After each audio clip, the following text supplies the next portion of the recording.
This has to be the right way.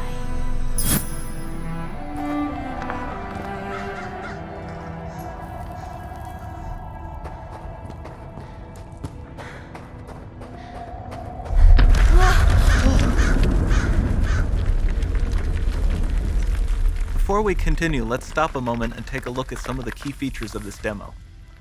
Much of what you see was built with Quixel Megascan assets, but instead of using the game versions, we used the cinematic versions, which would typically only be used in film.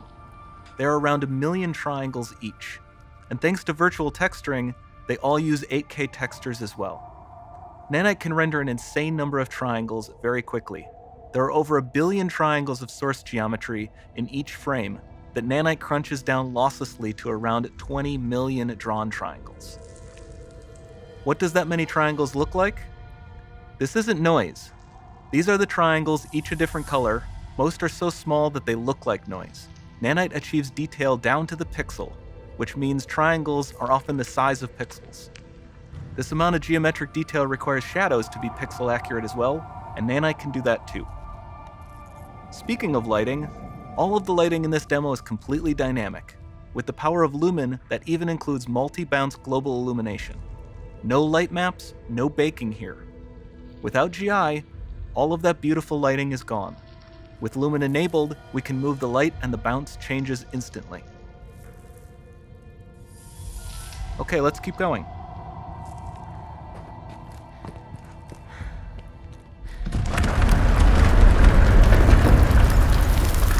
We've made some great additions to our audio system as well.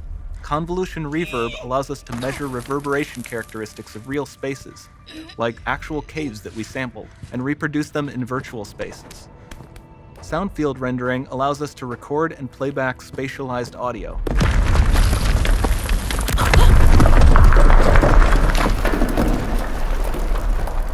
All of this adds up to a more immersive experience.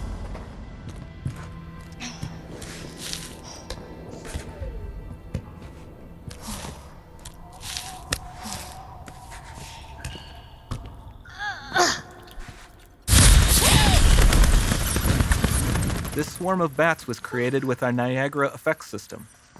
Particles in Niagara can now talk to one another and understand their environment like never before.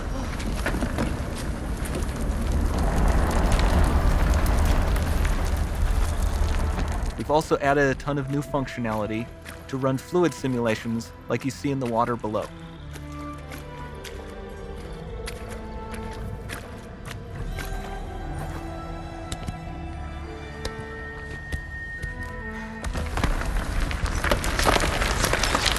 The demo runs on our chaos physics system.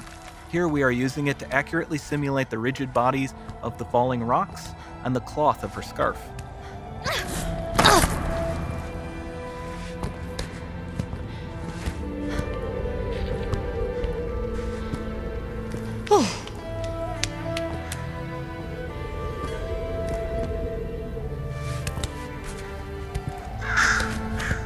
Now that the environment is so complex, we've needed to greatly improve our animation systems to adapt.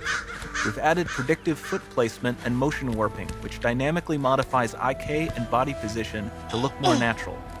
For the character to more realistically interact with the environment, we've added the ability to trigger seamless contextual animation events, like her hand on the door. Looks promising.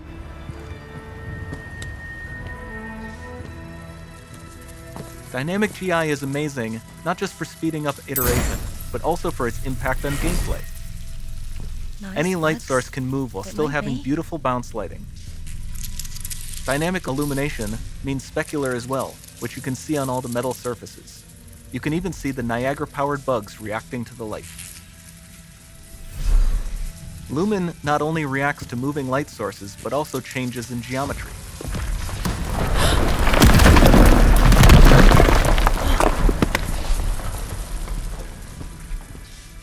Remember we mentioned high poly assets?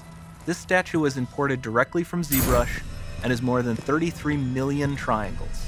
No baking of normal maps, no authored LODs.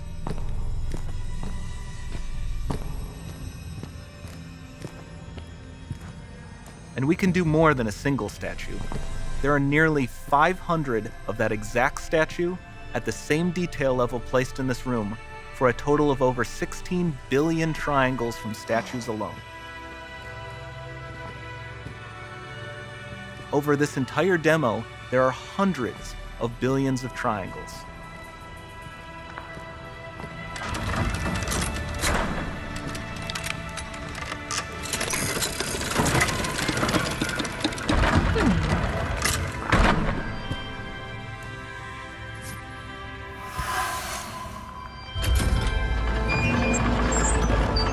So with Nanite, you have limitless geometry, and with Lumen, you have fully dynamic lighting and global illumination, all running on a PlayStation 5.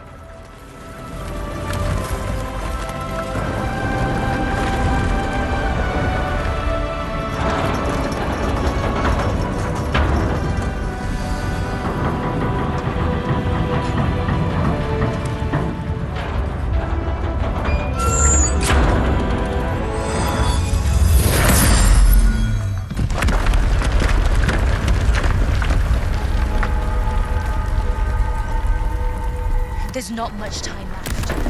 And this doesn't need to be constrained to small rooms. It can stretch all the way to the horizon. The portal, it's open.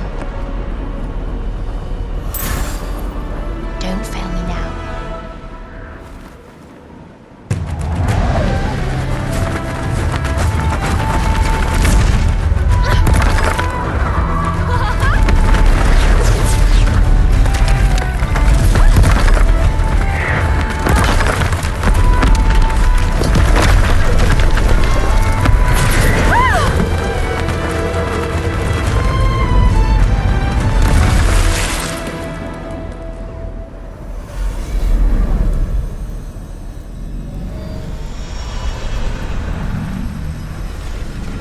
It's time to see what's next.